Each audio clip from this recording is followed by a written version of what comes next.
Buenos días. Buenos días. Buenos días, doctor.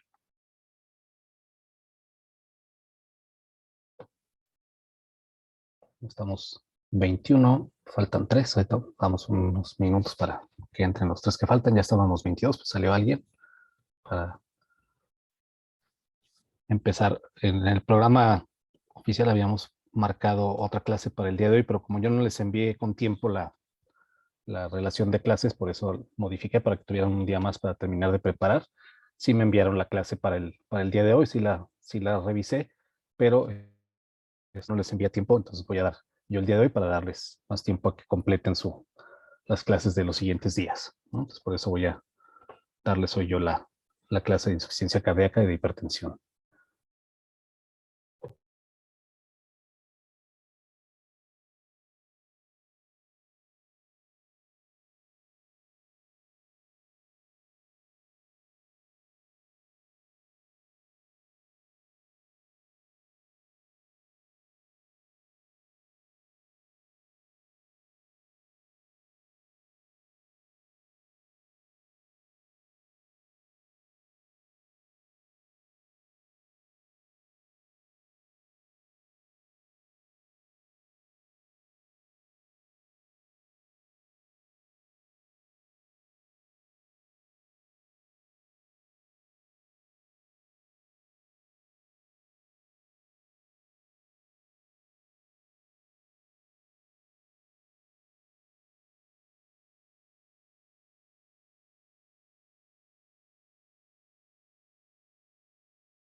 Bueno, son 8:10, estamos 21, entonces para no tardarnos más, vamos a empezar con los dos temas del día de hoy, que son temas de la práctica diaria en pediatría, pero que muchas veces se dan por sentados porque consideramos que los niños no pueden o no deben sufrir de hipertensión arterial y consideramos que la insuficiencia cardíaca pues está limitada a cierto tipo de enfermedades, eso sí es una realidad, pero incluso en los pacientes con cardiopatías congénitas que pueden cursar con insuficiencia cardíaca, no le damos mucha importancia o lo damos por sentado. Muchos de estos pacientes no reciben el tratamiento que requieren de manera oportuna. Entonces es importante tomar en cuenta, tener en consideración estas dos patologías. Entonces voy a compartir la pantalla. Vamos a empezar con el tema de insuficiencia cardíaca, que ya debe estar en la pantalla. No sé si ya está compartido. Está cargando, bro. Ok.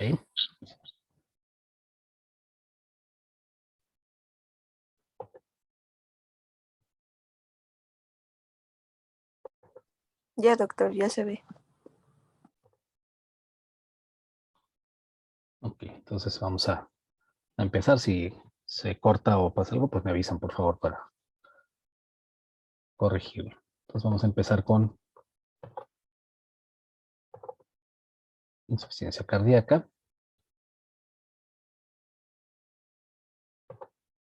Un poquito de antecedentes de insuficiencia cardíaca, pues sabemos todos que, sobre todo en el adulto, constituye un problema serio de salud pública, pero también afecta a los niños. Desde el siglo XVII, William Harvey identificó de manera definitiva que el corazón es un órgano que bombea sangre. Antes de eso se suponían, había muchas teorías acerca de para qué servía o cómo funcionaba el corazón. Entonces ya se identifica en el siglo XVII que es un órgano que bombea sangre. Posteriormente, Albertini realiza la primera conexión entre alteraciones cardíacas y el edema pulmonar y visceral. Antes de esto, pues no se sabía la relación que podía existir entre corazón y pulmones hasta que se describen por primera vez estas relaciones entre las alteraciones del corazón y el edema pulmonar y el edema de las vísceras. Sin embargo, la insuficiencia cardíaca de los niños, su estudio sistemático inicia a mediados del siglo XX, para alrededor de 1950-1955 se empezó a estudiar la posibilidad de que los niños padecieran insuficiencia cardíaca. La principal causa de muerte en esa época, en 1950, por insuficiencia cardíaca era la fiebre reumática. Afortunadamente eso ha cambiado y en los últimos años, pues la fiebre reumática ha ido cada vez más desapareciendo, quizá no porque no haya más casos, sino porque no se diagnostican. Y además, bueno, con la llegada de la penicilina y los tratamientos antibióticos oportunos, pues han evitado que estos pacientes lleguen a presentarla. Yo el último caso que me tocó ver acá en el Hospital de la Raza fue hace aproximadamente 10 años. No, digo, no porque ya no lo haya, ya no se hospitalizan o ya no nos llegan o ya no son casos tan graves. Vamos a definir insuficiencia cardíaca como un síndrome clínico progresivo de etiología múltiple con signos y síntomas característicos, que involucra interacciones complejas entre las anormalidades de la circulación, anormalidades neurohumorales, y alteraciones o anormalidades moleculares. Es un síndrome clínico, es un síndrome fisiopatológico progresivo, causado por anormalidades cardiovasculares en la mayoría de los casos y por no cardiovasculares que resulten signos y síntomas característicos de edema, dificultad respiratoria, retraso en crecimiento e intolerancia al ejercicio. Aunque el edema no es tan común en la insuficiencia cardíaca por cardiopatías, en otras causas de insuficiencia cardíaca sí se manifiesta.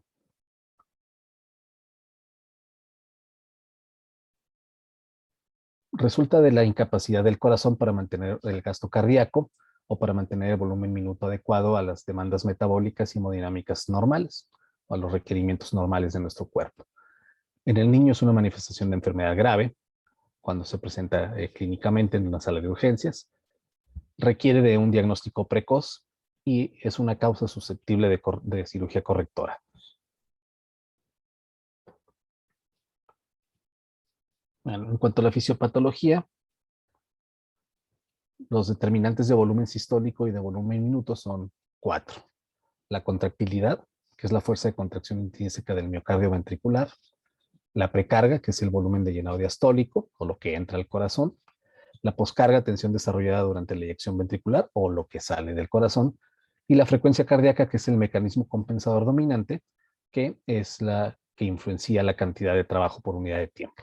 Entonces, el principal mecanismo de compensación en la insuficiencia cardíaca en los niños es la frecuencia cardíaca. Existen varias clasificaciones que se utilizan en niños. En niños se utiliza la clasificación de Ross, que es una modificación de la clasificación de la New York Heart Association. Si ustedes se fijan en estas dos tablitas, las dos se dividen en 4 clases. Y si nosotros comparamos las características de la New York Heart, la de adultos y la de niños, pues bueno, en clase 1 tenemos pacientes asintomáticos y en el adulto pues es el equivalente a que no hay limitación para realizar actividad física, es decir, asintomáticos. En clase 2, en el caso de los niños, tienen taquipnea leve o sudoración con la comida, sobre todo los lactantes. Por eso siempre preguntamos en los niños pequeños si hay o han tenido las mamás, han notado que exista diaforesis, disnea, o que el niño se canse o se duerma durante la alimentación o haga muchas pausas durante la alimentación. Ya en el niño más grande, en el escolar, sobre todo, y el preescolar, pues hay disnea con el ejercicio. Y en el adulto, bueno, ligera limitación de la actividad física, con la actividad física ordinaria ocasionando fatiga, palpitaciones, disnea o dolor. Que en el niño casi no se presentan los episodios de dolor como manifestación de insuficiencia cardíaca. En la clase 3, en los lactantes hay marcada taquipnea o sudoración excesiva con la alimentación, tiempo de tomas prolongado con escasa ganancia ponderal. Es decir, el niño come bien, la mamá reporta que el niño come bien, pero no sube de peso. Y en el niño ya más grandecito, pues hay marcada disnea con el ejercicio. Se cansa mucho más que los otros niños. Entonces, se fijan, prácticamente es igual que en la de adultos. Hay marcada limitación en la actividad física, con actividad física menor a lo que el paciente acostumbraba a hacer, palpitaciones, disnea o dolor. Y en la clase 4, bueno, el paciente tiene síntomas en reposo, se manifiesta por taquipnea, por sudoración, por retracción sifoidea. Y en el adulto, bueno, pues prácticamente hay limitación a las actividades, prácticamente están imposibilitados para realizar cualquier actividad física con dolor o con datos de insuficiencia cardíaca presentes incluso en el reposo. Entonces, igual que en la clasificación de Ross. Entonces, la modificación básicamente es hace para los lactantes. Existe otra clasificación que es un poquito más compleja, que es la clasificación de la Escuela de Medicina de la Universidad de Nueva York, que se basa en indicadores fisiológicos y en el tratamiento médico. El rango varía desde 0 hasta 30 puntos. Y eso depende de algunas circunstancias. Se les da una puntuación de acuerdo a signos y síntomas, de acuerdo al uso de medicamentos y de acuerdo a la fisiología. En el caso de los signos y síntomas, bueno, cuando hay función ventricular anormal por ecocardiograma, se le da 2 puntos. Si además existe edema pleural o ascitis, 2 puntos más. Si el paciente no sube de peso o está caquético, 2 puntos más. Cuando hay cardiomegalia en la radiografía o que detectamos crecimiento por exploración física, 1 punto más. Cuando hay intolerancia a la actividad física o que se tardan mucho los lactantes durante la alimentación, 1 punto. Si hay pobre perfusión durante el examen clínico, 2 puntos. Edema pulmonar por auscultación o por radiografía, 1 punto. Taquicardia sinusal en el reposo, 2 puntos. Retracción sifoidea, 2 puntos más. La hepatomegalia, dependiendo si está menos de 4 centímetros debajo del borde costal, 1 punto, y si está por arriba, 2 puntos más. Si hay taquipnea o disnea, si es leve o moderada, 1 punto, y si es grave, 2 puntos. En cuanto a los medicamentos, quien utiliza dioxina se le agrega 1 punto más. A quienes les damos diuréticos, si tiene una dosis baja de 5 microgramos por kilo minuto, se le da por kilo, perdón, por día, se le da 1 punto, y si tiene una dosis de 10, se le da entonces una puntuación de 2. Se utiliza inhibidores de la ECA o se utiliza vasodilatadores o receptores de angiotensina o ARA2, se le da 1 punto. Beta bloqueadores, 1 punto. Si además requiere anticoagulación, pero que no tenga válvulas protésicas, se le dan 2 puntos. Y si utiliza algún agente antiarrítmico, se le dan 2 puntos más. Y en cuanto a la fisiología, si es una fisiología univentricular, entonces ahí se agregan 2 puntos más y de esa manera obtenemos los 30 puntos de esta clasificación. Esta clasificación se utiliza más para fines de estadística cuando queremos hacer reportes de casos de insuficiencia cardíaca. La que utilizamos de manera habitual pues es la clasificación de Ross modificada. Las causas de la insuficiencia cardíaca en niños varían de manera importante en relación a las causas de adultos. La causa más común en los niños es que sea secundaria a cardiopatías congénitas. Este síndrome puede ocurrir de manera transitoria en el periodo posoperatorio después de una derivación cardiopulmonar, durante la corrección de una cardiopatía congénita, o puede desarrollarse y convertirse en insuficiencia cardíaca crónica, que es lo que vemos en los pacientes que no han sido sometidos a procedimientos y que tienen alguna cardiopatía congénita de flujo pulmonar aumentado, sobre todo. Los pacientes con cardiopatías congénitas llegan a representar entre el 10 y el 33% de todos los ingresos hospitalarios en toda la edad pediátrica. La mayoría de estos casos se presentan en el primer año de vida, entre el 58 y el 70%, y la mayoría de estos en el periodo neonatal en cardiopatías congénitas graves. En corazones estructuralmente normales, la causa más frecuente son las miocardiopatías. Entonces, de acuerdo a el tipo de patología, las cardiopatías congénitas son las más frecuentes, y estas condicionan sobrecarga de volumen o sobrecarga de presión, dependiendo del tipo de lesión. La sobrecarga de volumen, como vimos cuando hablamos de cardiopatías congénitas, la producen la comunicación interventricular, la persistencia de conducto arterioso, la insuficiencia aórtica, la insuficiencia pulmonar, que estas no las vimos, pero son también cardiopatías congénitas, sobre todo la que se produce en la cirugía de tetralogía de Fallot. Una vez que se resuelve la tetralogía de Fallot, al reparar la válvula pulmonar o el infundíbulo, puede haber insuficiencia pulmonar, y esa es una causa también de insuficiencia cardíaca. Y las que producen sobrecarga de presión son las lesiones obstructivas del lado izquierdo, la estenosis aórtica crítica, la coartación aórtica y algunas cardiopatías complejas, como el tronco arterioso, como la transposición de grandes arterias. En corazones sanos, en corazones estructuralmente normales, las miocardiopatías primarias, como la miocardiopatía dilatada, que es más común en niños con enfermedad renal, las miocardiopatías hipertróficas, las miocardiopatías restrictivas, y las que son secundarias por arritmias, por algunos tóxicos, isquémica, infiltrativa. Hay otras causas menos frecuentes. Por edades también podemos subdividirlas o podemos tener las más frecuentes de acuerdo a la edad, pues en las que se logran detectar en el ecofetal o en la cardiología prenatal, las pacientes, madres con anemia que transfieren la anemia a los fetos, la taquicardia supraventricular del feto, el bloqueo auriculoventricular completo, sobre todo en hijos de madres con lupus, son las causas más frecuentes en el periodo prenatal o el periodo fetal. En el recién nacido prematuro, pues cuando sobrecargamos de líquidos al paciente, esa es la causa más frecuente en pacientes que están internados o incluso que algunos pacientes que están en casa y que se les sobrealimenta, pues pueden tener sobrecarga de líquidos. Aquellos pacientes con persistencia de conducto arterioso, con comunicación interventricular, que cursen con cor pulmonar o con hipertensión, son las causas más frecuentes en el recién nacido prematuro. En el recién nacido de término, los niños que sufren asfixia o que sufren encefalopatía hipóxica cursan también con miocardiopatía por asfixia.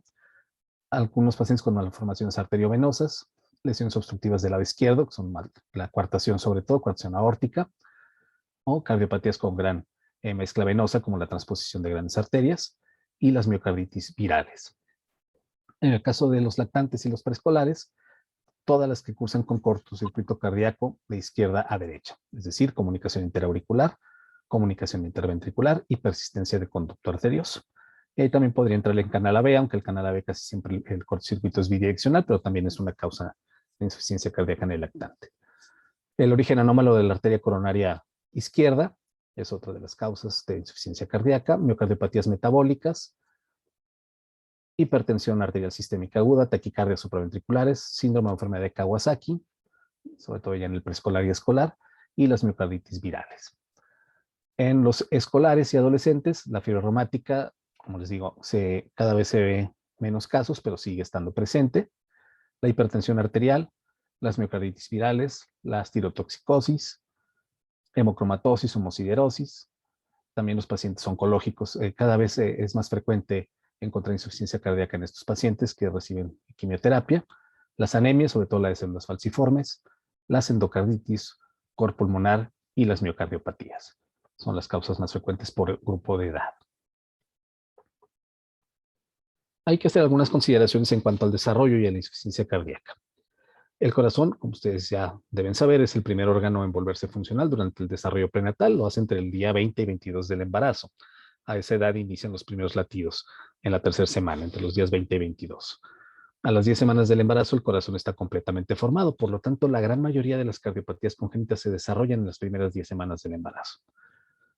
El número de miocitos va incrementando por división celular hasta aproximadamente los 6 meses de la edad postnatal. Y, como decíamos, el principal mecanismo para mejorar el gasto cardíaco, tanto prenatal y postnatal, es la frecuencia cardíaca, que decíamos que es el mecanismo regulador más importante. La contractilidad miocárdica va madurando durante el periodo postnatal, en los primeros 6 meses de vida, y puede estar incrementada en el miocardio del recién nacido, como parte de la adaptación a la vida externa o a la vida postfetal. La mayoría de las cardiopatías congénitas son bien toleradas durante la vida prenatal porque existe siempre el apoyo de la circulación materna. Entonces, la mayoría durante esta etapa pues se toleran bien y empiezan a manifestarse después del nacimiento.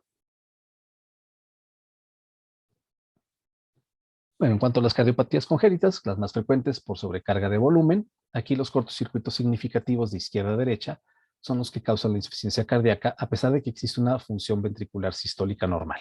La mayoría de los pacientes con cardiopatías congénitas tienen función ventricular izquierda normal, pero cursan con insuficiencia cardíaca. El ventrículo izquierdo se contrae con más fuerza para tratar de mantener la poscarga, compensando por el flujo generado en el cortocircuito. Eso se produce durante la sístole.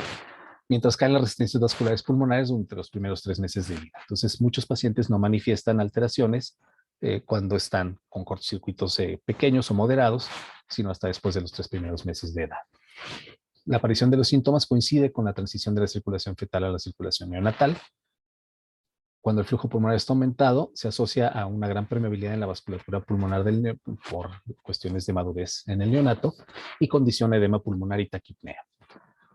La alimentación requiere de un gasto de calorías por las succiones. Si el niño que se amamanta tiene mayor sobrecarga que el niño que se le da alimentación a través del biberón.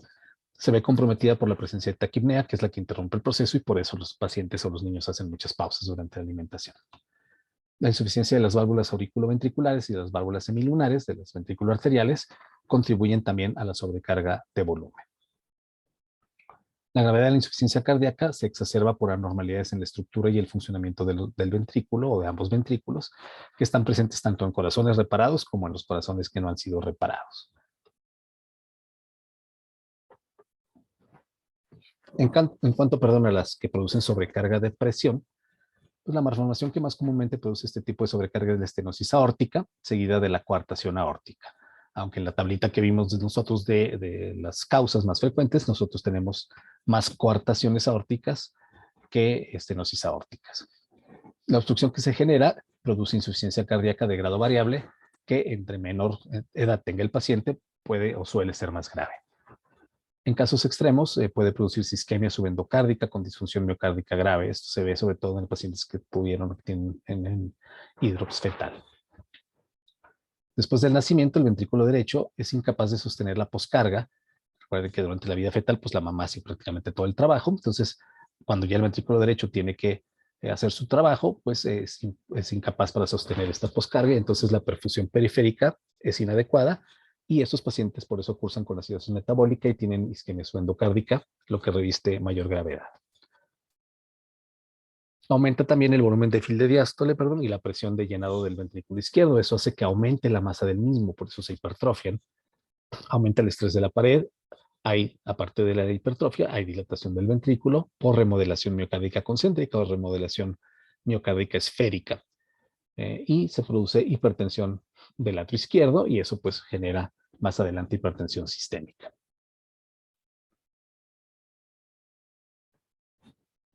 En las malformaciones complejas, pues su mismo nombre lo indica, son situaciones que revisten mayor complejidad, porque en estos casos se combina tanto sobrecarga de volumen con sobrecarga de presión.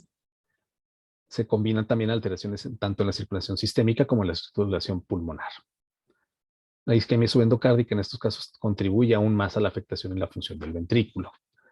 Y la afectación más importante en los niños se presenta como consecuencia de alteraciones del ventrículo derecho en cardiopatías congénitas o por hipertensión arterial pulmonar. Entonces, si a todo esto le agregamos que el paciente además tiene hipertensión pulmonar, pues eso reviste más complejidad.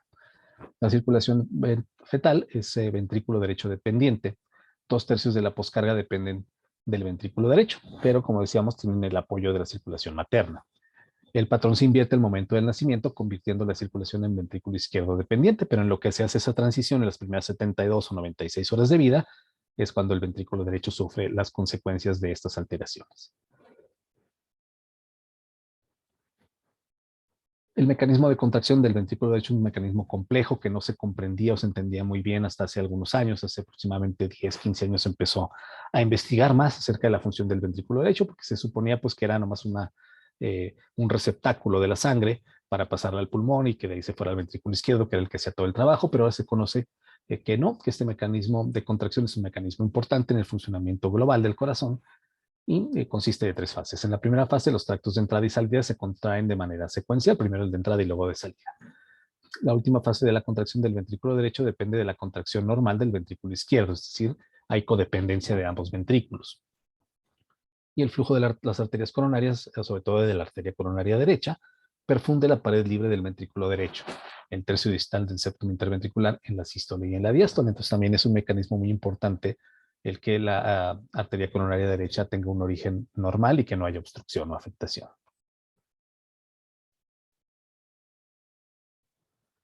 La morfología univentricular pues, reviste mayor complejidad porque estas resultan en una sola cámara ventricular funcionante. Puede ser derecha o puede ser izquierda. Al nacimiento su presentación depende de la morfología de la cámara dominante. Es más grave la insuficiencia cardíaca que se produce en el paciente con un ventrículo izquierdo hipoplásico que no con un ventrículo derecho hipoplásico. El ventrículo derecho único no tiene el beneficio de la interdependencia con el ventrículo izquierdo y con el septum interventricular, entonces tiene que trabajar prácticamente por su cuenta. Pero si el ventrículo izquierdo funciona de manera adecuada, pues la poscarga no se verá tan afectada. En cuanto a las cardiomiopatías primarias, sobre todo la miocardiopatía hipertrófica, esta rara vez progresa insuficiencia cardíaca en niños, salvo en el contexto de insuficiencia renal crónica. Entonces, el paciente con insuficiencia renal crónica se comporta de manera diferente y actualmente también hemos visto que el paciente que se somete a quimioterapia también entra en este contexto de que primero se hipertrofia y después se dilata. Pero no son las únicas dos causas de miocardiopatía dilatada. Las miocardiopatías dilatadas también pueden ser por anormalidades genéticas de la sarcómera o del citoesqueleto, por afectación de las proteínas de la membrana celular o por los canales iónicos. Lo más común es que sean por afectación de canales iónicos. Se produce inhabilidad del miocardio para que genere la fuerza suficiente y como resultado de las alteraciones en la estructura celular. Entonces, la miocardiopatía dilatada, que sería pues, el grado máximo de la insuficiencia cardíaca, eso es lo que sucede. Hay otras condiciones que pueden desencadenar insuficiencia cardíaca, como alteraciones coronarias, sobre todo el origen anómalo de la arteria coronaria izquierda a partir de la arteria pulmonar, que se conoce por las siglas en inglés como ALCAPA. Pacientes que se sometieron a cirugía paliativa que requieren reconstrucción de las coronarias, como la cirugía de Ross, y las que se someten a cirugía correctiva, como la cirugía de Yatel. Pacientes que cursan con insuficiencia ventricular izquierda con obstrucción al tracto de salida del ventrículo izquierdo. Es decir, hay una entidad que se llama miocardiopatía hipertrófica septal asimétrica, que es por engrosamiento de la pared del septum, y esa es otra causa de insuficiencia cardíaca. También las arritmias pueden producir insuficiencia cardíaca, sobre todo el bloqueo auriculoventricular completo, dependiendo del ritmo ventricular. Pacientes con menos de 30 latidos por minuto tienen insuficiencia cardíaca grave. También los pacientes que cursan con taquicardia ventricular recíproca o con taquicardia auricular ectópica, sobre todo cuando son frecuentes los episodios, también se condiciona insuficiencia cardíaca, porque se produce una disfunción significativa del ventrículo izquierdo.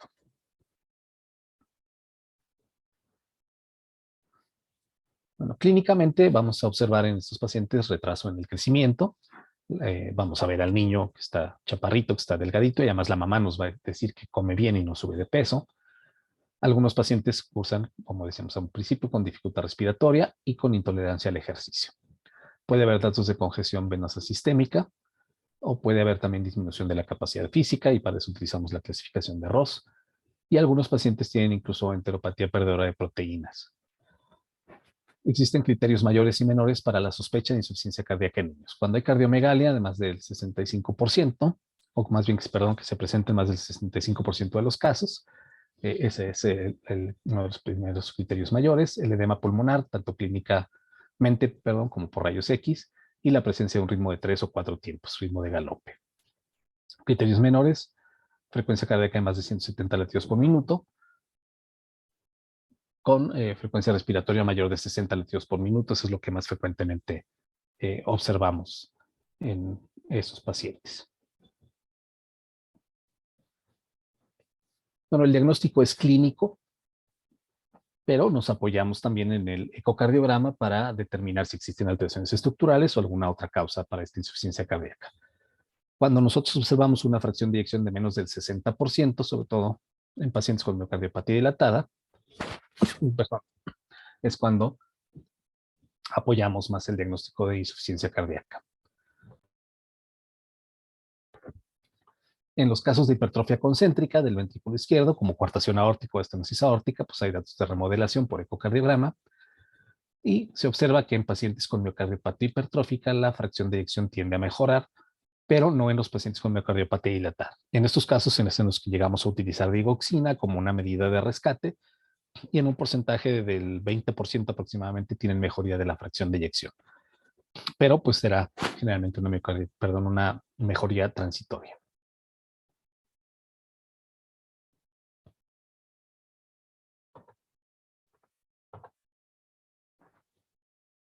Otro estudio que podemos hacer como auxiliar diagnóstico es la prueba de esfuerzo. Sin embargo, tiene varias limitaciones en los niños. Su interpretación es compleja porque el consumo de oxígeno va a variar de acuerdo a la edad. Entonces existen tablas de normalización como la mayoría de las cosas que se hacen en pediatría.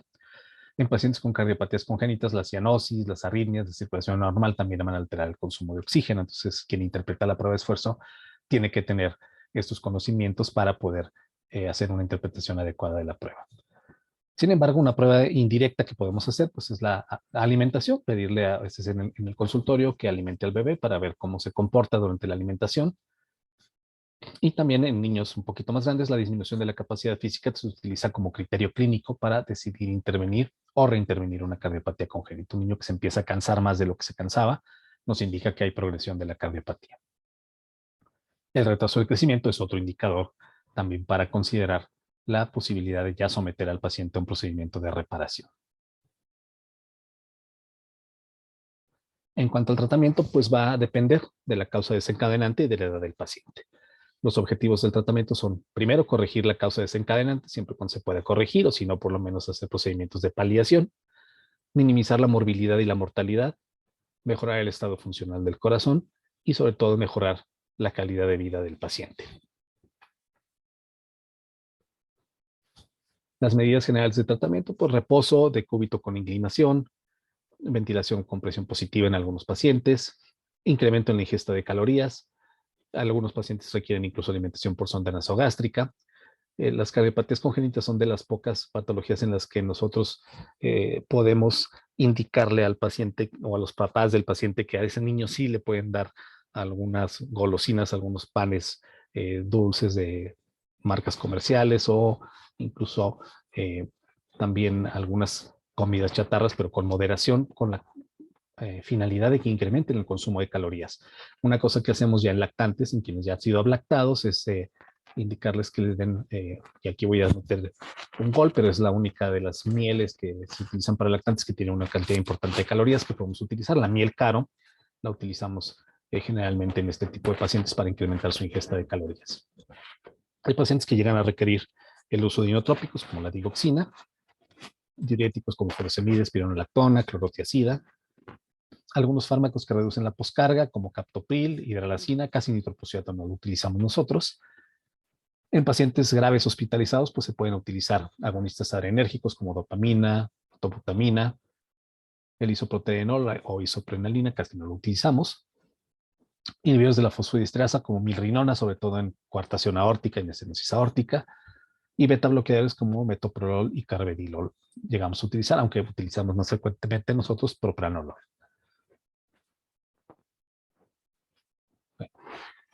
Dentro de los objetivos del tratamiento en sobrecarga de volumen, principalmente minimizar la sintomatología, optimizar el crecimiento hasta que logremos realizar tratamiento definitivo. Utilizamos diuréticos y digital. Furosemide sobre todo para disminuir la congestión pulmonar con mejoría también del trabajo respiratorio. La dioxina tiene un efecto inotrópico limitado, pero favorece la actividad o la activación neurohumoral y mejora con esto también el funcionamiento miocárdico. Los inhibidores de la ECA favorecen el crecimiento del paciente, pero pueden afectar la función renal, entonces hay que utilizarlos con cautela en casos de riñón único, riñón en herradura. Esas serían algunas contraindicaciones relativas para el uso de estos fármacos. Y aquí podríamos llegar a utilizar en algunos casos los ARA2. Los beta bloqueadores mejoran la capacidad para realizar ejercicio, pero el tratamiento definitivo consiste en la pronta resolución del problema hemodinámico, es decir, corrección o paliación de la cardiopatía congénita. En sobrecarga de presión, ¿no? Pues aquí, como comentábamos, la respuesta ventricular a la sobrecarga de presión se determina por la gravedad de y por la duración de la carga. ¿Sí? Entre más tiempo nos tardemos en sobrecarga de presión, pues será más complejo el tratamiento. Es por eso que sobre todo la coartación aórtica en el neonato, pues es una patología que requiere de una intervención pronta o rápida. En cardiopatías críticas, aquellas que dependen del conducto arterioso, el tratamiento requiere de optimizar la hemodinamia hasta que se pueda realizar una intervención urgente. Estos pacientes son aquellos que se someten a la colocación, por ejemplo, de una fístula sistémico pulmonar con la finalidad de mejorar esto hasta que se pueda hacer la intervención real de la cardiopatía. La función ventricular va a mejorar, usualmente se normalizará después del manejo intervencionista de manejo quirúrgico, aunque a veces pues, es una mejoría transitoria. En lesiones obstructivas, a mayor grado de obstrucción, mayor disfunción del miocardio. El tratamiento se encamina a mejorar la capacidad física, evitar hipertrofia ventricular, evitar estrés en la pared y evitar la presencia de arritmias. En las cardiopatías congénitas complejas se afecta más frecuentemente el ventrículo derecho y recuerden que no tiene la interdependencia, aunque por gravedad es más grave la del ventrículo izquierdo, pero es más frecuente que se afecte el ventrículo derecho. No hay evidencia de que el tratamiento anticongestivo tenga efecto sobre el ventrículo derecho en niños. Sin embargo, la recomendación actual es utilizar diuréticos, digitálicos e inhibidores de la ECA, incluso en estos pacientes, a falta de un mejor tratamiento. En las cardiomiopatías, pues el tratamiento se dirige ampliamente a pacientes con miocardiopatía dilatada, que ya están en el extremo máximo de la historia natural de la enfermedad. Llegamos a utilizar carvedilol para mejorar contractilidad y para mejorar, por lo tanto, fracción de eyección y fracción de acortamiento. En pacientes que tienen disfunción ventricular izquierda sintomática, se utilizan diuréticos y digital. Y llegamos a utilizar inhibidores de la ECA y ARA2 como bloqueadores de angiotensina, también en disfunción ventricular izquierda. En el caso de miocardiopatía hipertrófica y miocardiopatía restrictiva, utilizamos diuréticos para disminuir el grado de congestión venosa.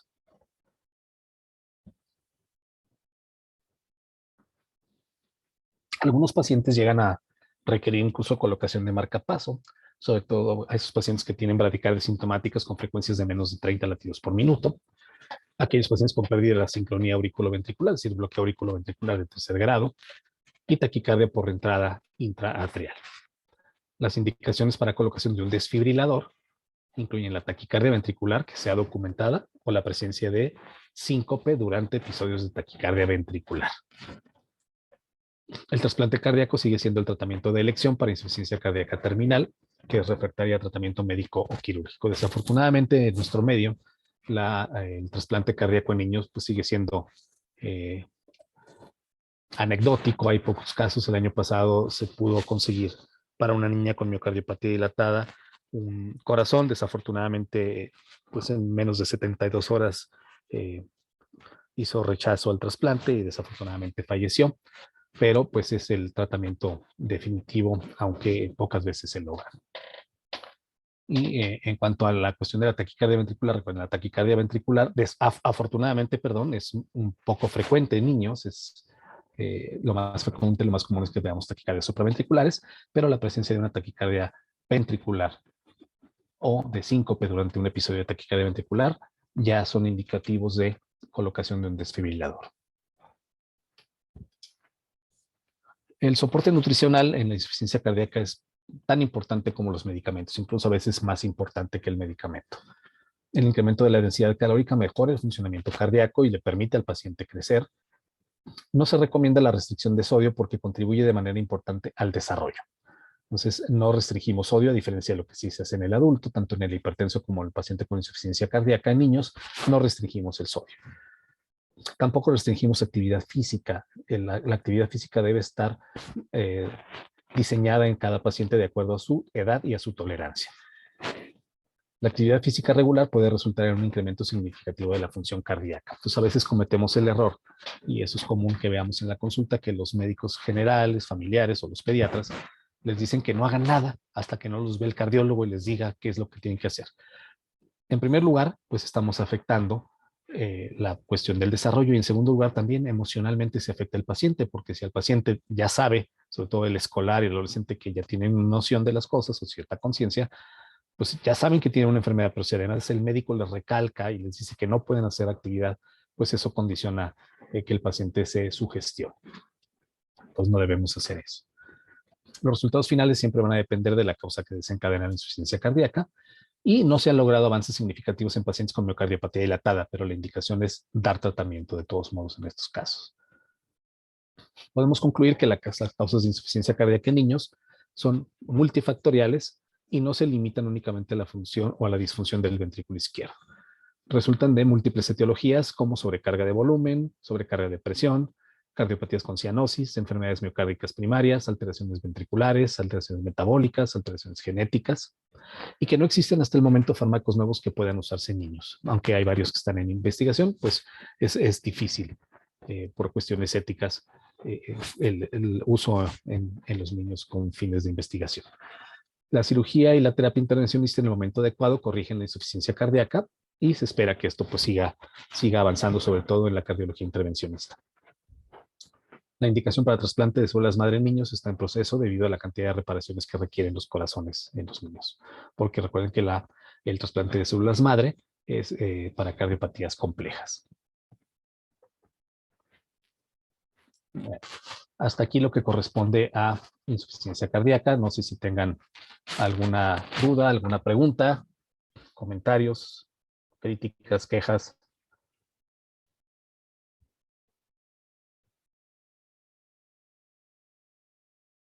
O si pasamos al siguiente tema.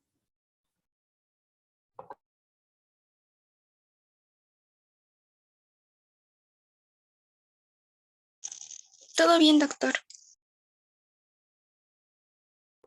Bueno, entonces voy a dejar de compartir esta y voy a poner la otra presentación.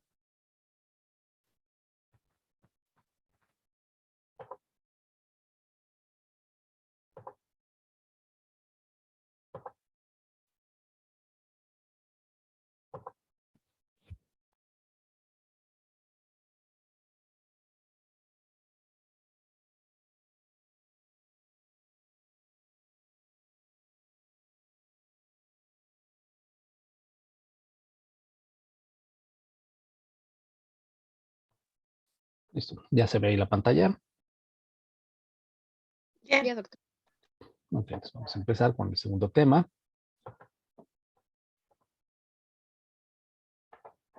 que es hipertensión arterial sistémica en niños.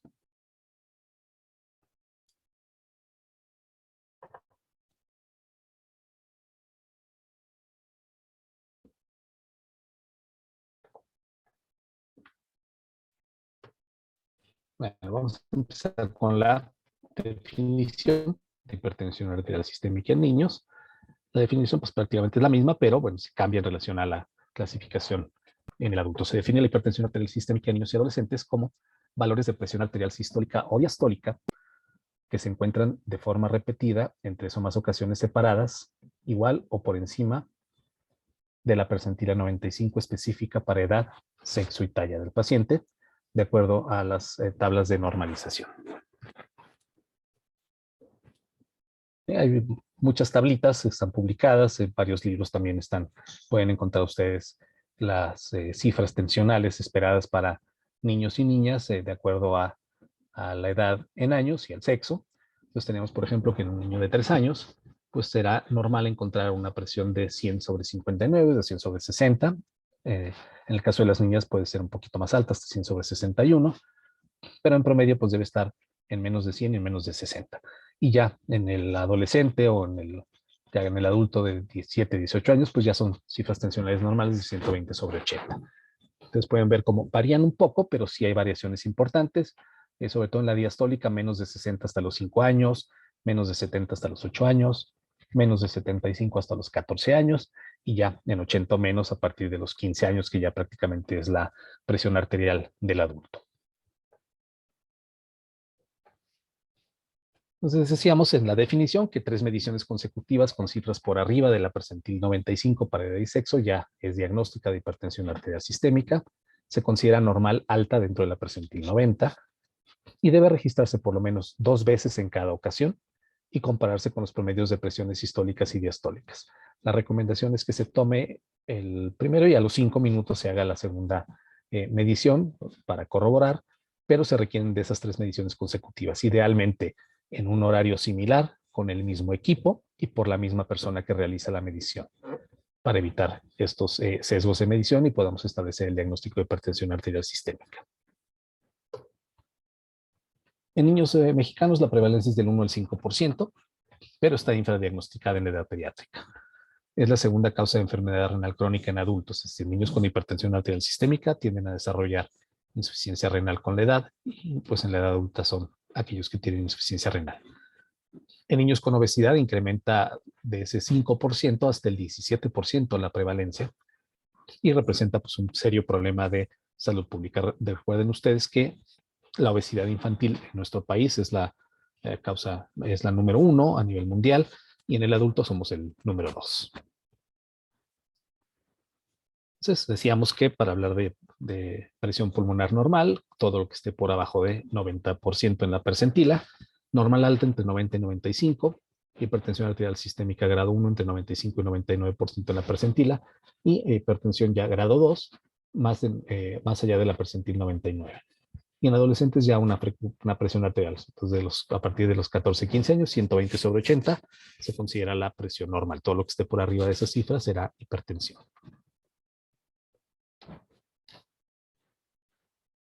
Una pregunta que frecuentemente se hace es, ¿se le debe tomar la presión arterial a todos los niños? La respuesta sería, a partir de los 3 años, sí, en todos los casos, y en menores de 3 años en situaciones especiales que ahorita vamos a ver.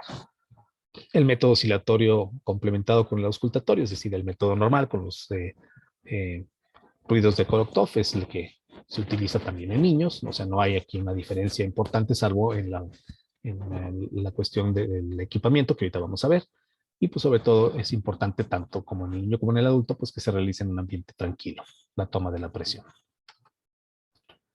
Estas son las situaciones especiales en las que debemos medir la presión arterial en niños de menos de 3 años. Aquel niño que haya sido prematuro, con bajo peso al nacer, que estuvo en terapia intensiva por otras complicaciones neonatales, hay que tomarles a ellos y la presión arterial. Ser portador de cualquier cardiopatía congénita, infecciones recurrentes de vías urinarias, hematuria o proteinuria, porque, posibilidad de que tengan insuficiencia renal, o ya aquellos pacientes con enfermedad renal conocida, o malformaciones urológicas.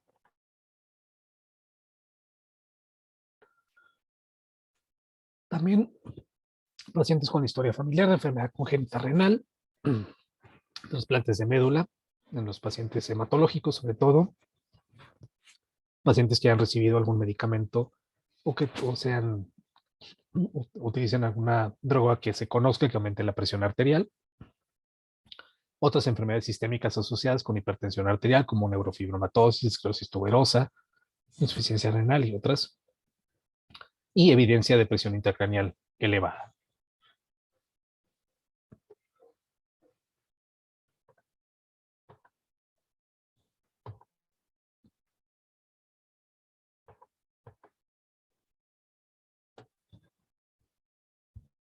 Entonces decíamos que el equipamiento en este caso es lo más importante para la toma de la presión arterial. El mango debe ser de tamaño adecuado, debe representar 2/3 del largo del brazo y 2/3 de la circunferencia del brazo. No se debe colocar el estetoscopio por debajo de la cámara neumática porque eso sesga la medición. ¿Sí? Se hace distal a la zona de colocación del mango, pero no por abajo del mango. Y en caso de duda, pues colocamos una cámara neumática más grande. ¿Sí? Siempre se va a buscar el beneficio del paciente. Entonces, en cuanto al el estetoscopio es el mismo, el baumanómetro como tal es el mismo, lo que cambia es el mango. Entonces, debe ser, tenemos que tener en niños estos mangos intercambiables. En cuanto a la etiología, en la mayoría de los casos, en los niños es hipertensión secundaria, hasta en el 90% de los casos, a diferencia de la hipertensión del adulto, que en lo más frecuente es que sea hipertensión esencial. En el caso de los niños, la hipertensión primaria o esencial representa únicamente el 10 o 15% de los casos, y las causas más frecuentes son renales, endocrinas, oncológicas, neurológicas y al final las cardíacas. Entonces, lo más común o lo más frecuente es que sean las renales. Entonces, habitualmente lo que sucede con los pacientes con hipertensión o con sospecha de hipertensión, se envían primero al cardiólogo y ya después, y eso nos lo dicen los familiares o sobre todo las mamás de los pacientes, pues es que me dijo el pediatra que primero veíamos el corazón y después veíamos todo lo demás. Pues no, debería ser al revés o por lo menos al mismo tiempo hacer los envíos.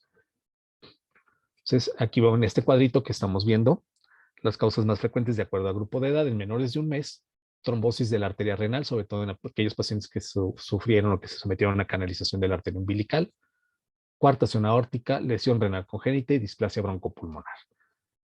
Entre el mes de edad y los 6 años, enfermedades del parénquima renal, glomerulonefritis, cicatrices renales, displasia, enfermedad poliquística, coartación aórtica y estenosis de la arteria renal, que sería la hipertensión renovascular. Entre 6 y 10 años, enfermedad del parénquima renal, estenosis de la hipertensión, perdón, de la estenosis de la arteria renal, perdón, y ya empieza aquí la hipertensión esencial a revestir importancia en estos casos.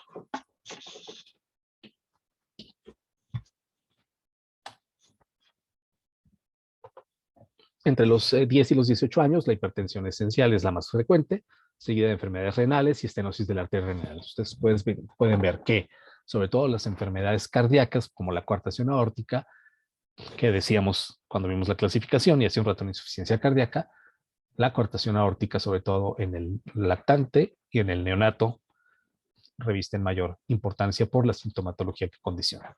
Pero aquí pueden ver ustedes que las causas más frecuentes son de origen renal. Entonces, las causas cardíacas, sobre todo coartación aórtica y estenosis aórtica, arteritis de Takayasu, que afortunadamente no es tan frecuente en los niños, pero sí hemos tenido varios casos. Y el síndrome de Williams es un síndrome que cuando lo diagnosticamos o cuando genética nos hace favor de diagnosticar y enviar al paciente, aquí sí tenemos que considerar hipertensión arterial sistémica en estos casos de síndrome de Williams. Las causas renales, sobre todo las anomalías congénitas de los riñones y del tracto urinario, las famosas CACUT en inglés, ¿sí? Los que cursan con agenesia renal, con hipoplasia renal, con displasia, con ureterocele, con valvas centrales, con riñones ectópicos o fusionados, con riñones supernumerarios, con doble vía o con alteraciones tanto bilaterales como unilaterales renales y las enfermedades renovasculares, sobre todo la estenosis de la arteria renal y la insuficiencia renal crónica son las principales causas de origen renal.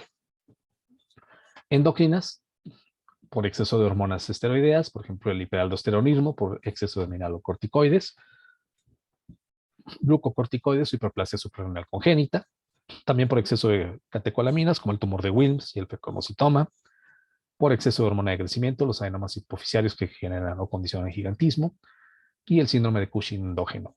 En caso de alteraciones tiroideas, la enfermedad de Graves es una de las principales causas. Estas causas endócrinas se asocian frecuentemente a resistencia a la insulina, a obesidad y síndrome metabólico. Recuerden que para que exista síndrome metabólico, el paciente tiene que estar obeso.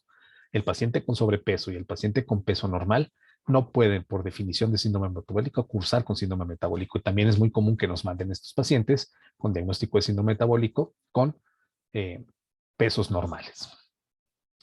Existen varias consecuencias de la obesidad infantil, tanto físicas como emocionales como fisiológicas. Disminución de la autoestima, el paciente tiene o cursa con apnea del sueño, tienen problemas cardíacos con insuficiencia cardíaca, alteraciones respiratorias, estrías en la piel, acentuación de las desviaciones en columna, aumento de lesiones en articulaciones, pie plano, alteraciones como hígado graso y pues el riesgo, sobre todo, incrementado de diabetes mellitus. Existen también algunas causas neurológicas, síndrome de Guillain-Barré, esclerosis tuberosa, neurofibromatosis y todas aquellas que cursan con hipertensión intracraneal. Oncológicas, sobre todo el fecomocitoma, los paragangliomas, tumores secretores de renina, entonces suprarrenales, neuroblastomas, paragangliomas, tumor de Wilms son las principales causas oncológicas. Y existen otras causas, como el uso de fármacos, como corticosteroides por tiempo prolongado, gotas de fenilefrina, que antes era muy frecuente que incluso pues, en los niños cuando ante cualquier secreción de moco se les recetaban las gotas de fenilefrina, y eso es una causa de hipertensión. Teofilina en aquellos neonatos prematuros con síndromes de dificultad respiratoria, con inmadurez pulmonar, o que cursan con displasia broncopulmonar, se utiliza la teofilina o la cafeína, y entonces en estos casos también pueden desencadenar hipertensión sistémica. El uso de ECMO también es otra causa, la displasia broncopulmonar como tal, aunque no tenga estos tratamientos. Uso de drogas como cocaína, anfetamina, sobre todo en las madres de los neonatos o de los lactantes, y algunos pacientes que tienen envenenamiento por plomo o por mercurio. Clínicamente cursa asintomática en la mayoría de los casos y por eso es tan difícil su diagnóstico. Y si a eso le agregamos que no tomamos la presión, pues menos lo vamos a diagnosticar. Pueden cursar con cefalea, sobre todo pulsátil, casi siempre frontal. Tienen también los pacientes tinnitus, acúfenos, fosfenos, mareo o vértigo. Algunos pueden debutar con crisis convulsivas o con enfermedad vascular cerebral. Esto lo vemos también, sobre todo en adolescentes con coartación aórtica. Paciente con sobrepeso y obesidad, pues tenemos que sospechar la posibilidad de hipertensión arterial. Los estudios complementarios en estos casos, pues el MAPA, que es el monitoreo ambulatorio de la presión arterial. En el electrocardiograma, pues veremos datos de hipertrofia del ventrículo izquierdo. En el ecocardiograma también veremos datos de hipertrofia del ventrículo izquierdo o enfermedades estructurales. El ultrasonido renal para descartar malformaciones, examen de orina para detectar proteinuria o hematuria y exámenes de laboratorio para detección de colesterol y triglicéridos. El tratamiento no farmacológico, igual que en el caso de la insuficiencia cardíaca, pues es la piedra angular del tratamiento, es la base y es tan importante como el tratamiento farmacológico. De hecho, inicialmente en hipertensión no utilizamos de inicio medicamentos. Primero damos tratamiento no farmacológico, alimentos bajos en grasas, colesterol, carbohidratos. Disminuimos la ingesta de sal, pero no suspendemos la ingesta de sal. ¿Sí? Se debe disminuir un poco, pero no la debemos eliminar por completo. Debemos regular la ingesta de agua, evitar alimentos con comidas rápidas, hamburguesas, pizzas, sobre todo. Evitar bebidas azucaradas o bebidas procesadas y realizar ejercicio de acuerdo a edad y tolerancia. No existen estudios que evidencien que los resultados clínicos a largo plazo de los diferentes medicamentos de forma comparativa en niños, por cuestiones éticas sobre todo. La decisión de comenzar el tratamiento farmacológico no va a depender únicamente de las cifras de presión arterial, va a depender también de enfermedades y factores de riesgo asociados y de la presencia o no de daño en órgano blanco. Es decir, para decidir el inicio debe haber ya datos de afectación de órgano blanco o que no hayan respondido por lo menos durante 6 meses al tratamiento no farmacológico. Pacientes que persisten con hipertensión a pesar de modificaciones en estilo de vida o aquellos pacientes que ya cursan con sintomatología son quienes deben recibir tratamiento farmacológico. Se inicia con un solo fármaco a las dosis más bajas disponibles para evitar un descenso brusco de la presión. No se recomienda el uso de combinaciones de fármacos como inicio de tratamiento. Solo en casos en los que sea refractario o no haya una evolución adecuada podemos agregar medicamentos. Y se recomienda iniciar con un inhibidor de la ECA, que son los más estudiados en niños, con un ARA2 en escolares y adolescentes, con un calcio antagonista o con un diurético tiazídico. El más utilizado todavía sigue siendo el captopril. La dosis por miligramo por kilo en neonatos es de 0.3 a hasta 0.15 o de 0.15 a 0.3. Ahí está mal, ahí debería ser un punto, es de 0.15 a 0.3 en neonatos con un intervalo de cada 6 a 8 horas. Y en niños 1.5 miligramos por kilo cada 6 a 8 horas. En neonato la dosis es así de bajita porque hay inmadurez renal y puede haber alteraciones renales y recuerden que sería una contraindicación relativa el uso de inhibidores de la ECA. El enalapril se utiliza 0.5 miligramos por kilo en un intervalo de 12 a 24 horas. Los sartán como ARA2 de 1 a 1.5 miligramos por kilo con una dosis cada 12 o cada 24 horas. Nifedipina 0.25 miligramos por kilo cada 8 horas, sobre todo esto es en pacientes hospitalizados. Furosemide 1 a 2 miligramos por kilo por dosis cada 6 o hasta cada 6, cada 8, cada 12 o cada 24 horas. Espironolactona 1 miligramo por kilo por dosis cada 8 horas e hidroclorotiazida que puede ser cada 8 o cada 12 horas, 1 miligramo por kilo por dosis.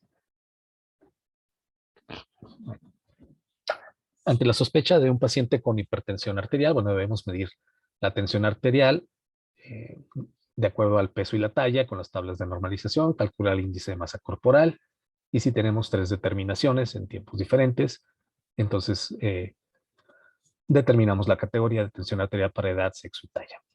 Paciente con percentila por abajo de la 90 tiene tensión arterial normal.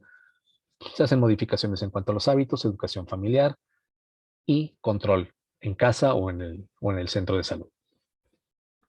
Si el paciente está entre la percentila 90 o 95 o tiene cifras de 120-80, independientemente de la edad, pues consideraremos un paciente en riesgo de hipertensión arterial valoramos el índice de masa corporal y si es normal, se controla la tensión arterial cada 6 meses con modificaciones en la dieta.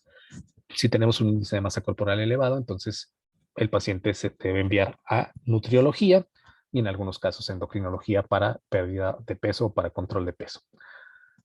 Pacientes que tienen ya hipertensión diagnosticada con percentilada más de 95, entonces confirmamos con 3 mediciones la presión arterial y si está en estadio 1, pues se hace ya la historia clínica completa, la exploración complementaria para enviarlo a realizar pruebas complementarias o enviarlo a la especialidad correspondiente. Si es esencial, se modifican los hábitos, si se hace educación familiar. Si tiene índice de masa corporal elevado, se envía a pérdida de peso y si persiste con hipertensión, pues se da tratamiento. Y si es hipertensión secundaria, pues un diagnóstico y tratamiento específico para la causa desencadenante. Si el paciente está ya en estadio 2, entonces se deriva a la especialidad correspondiente y se inicia tratamiento farmacológico. Bueno, existen también complicaciones en cuanto a la hipertensión arterial, sobre todo cuando se cursa con hipertrofia ventricular izquierda, pues eso condiciona la insuficiencia cardíaca. La retinopatía hipertensiva es otra de las complicaciones, enfermedad renal crónica, arteriosclerosis, enfermedad vascular cerebral, que sería la más grave o una de las más graves. Podemos concluir en hipertensión arterial que debemos tomar la presión arterial a todos los mayores de 3 años y en situaciones especiales a los de menores de 3. Existe una alta incidencia de lesión a órgano blanco. La etiología cardíaca es casi exclusiva de alteraciones estructurales, coartación aórtica, estenosis aórtica sobre todo, artritis de Takayasu. Factor importante de riesgo cardiovascular en la edad adulta. Esto es muy importante. Niño con hipertensión arterial sistémica es un candidato casi en el 100% de los casos a tener riesgo cardiovascular. Y no existen suficientes estudios que avalen un tratamiento específico en la edad pediátrica, que sería uno de los problemas importantes en cuanto a hipertensión arterial. No sé si exista alguna duda, comentarios, preguntas en cuanto a hipertensión arterial.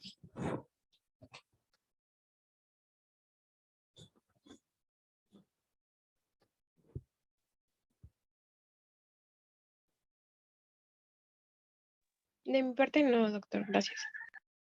Creo que todo bien, doctor. Ok, bueno, entonces voy a dejar de compartir la pantalla. Y pues vemos a la parte que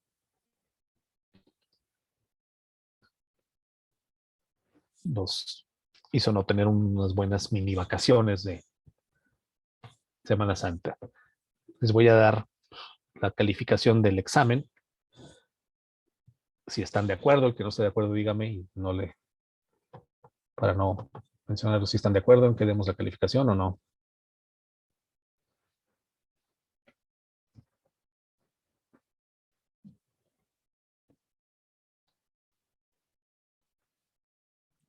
Sí. Sí, doctor, de mi parte sí. Bueno, pues bueno, de entrada nadie reprobó. Eso ya es bueno. Este primer examen parcial, sobre todo por los temas de crecimiento y desarrollo, es el más complejo de los 3 exámenes. Entonces, eso es importante que lo tomen en cuenta.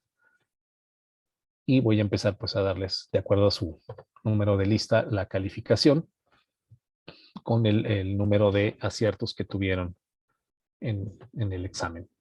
Bueno, Aguilar Santos, Jessica, 56 aciertos, 81.16 calificación. Alejandra Arroyo, 53 aciertos, 75.71 calificación. Daniela Becerril, 59 aciertos, 84.28 calificación. Janet Blando Guevara, 57 aciertos, 82.61 de calificación. Cintia Cabrera, 59 aciertos, 84.28 de calificación. Oscar Carlos Cano Mondragón, 59 aciertos, 84.28. Lisette Castañeda Quintanilla, 58 aciertos, 84.06 calificación. Sara Paola Domínguez, 57 aciertos, 82.61 de calificación. Carla Duana, 59 aciertos, 84.28 de calificación. Suri Saday Gregorio, 57 aciertos, 82.61 de calificación. Jonathan González, 49 aciertos, 70 de calificación. Celsi Guarneros Vera, 56 aciertos, 81.16 de calificación. César Alberto Luna, 49 aciertos, 70 de calificación. Axel López Alarcón, 59 aciertos, 84.28 de calificación.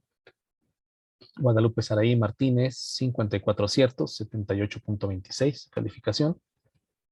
Luz María Mendoza, 52 aciertos, 75.36 de calificación. Lisbeth Obregón Tolentino, 55 aciertos, 79.71 de calificación. Gabriela Pozo, 57 aciertos, 82.61 de calificación. Maricruz Recendis, 54 aciertos, 78.26 de calificación. María Fernanda Rodríguez, 49 aciertos, 70 de calificación. Brenda Rosales, 52 aciertos, 75.36 de calificación. Alma Santillán, 62 aciertos, 88.57 calificación. Y Rebeca Sánchez, 60 aciertos, 86.96 de calificación.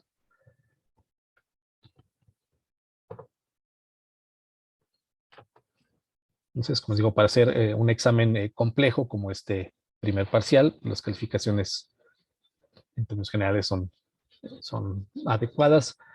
Sobre todo los casos clínicos revisten un poquito más de complejidad. Entonces, bueno, en esta segunda parte del curso, los temas son un poco menos complejos.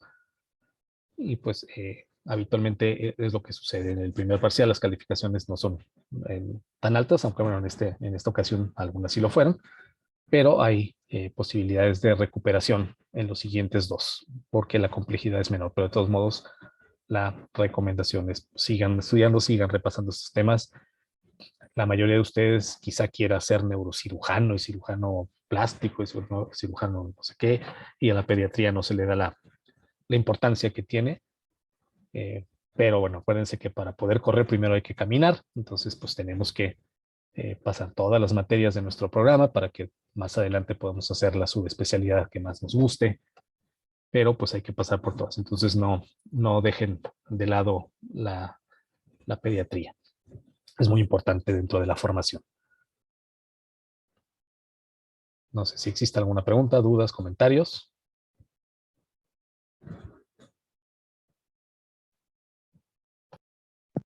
Sí, doctor, yo tengo una pregunta. En cuanto a la presentación de mañana, entonces ya no hacemos ninguna corrección. No, ya la revisé, está bien. Entonces ya no hay que hacer cambios en eso, está bien. Ok, gracias. No, nada.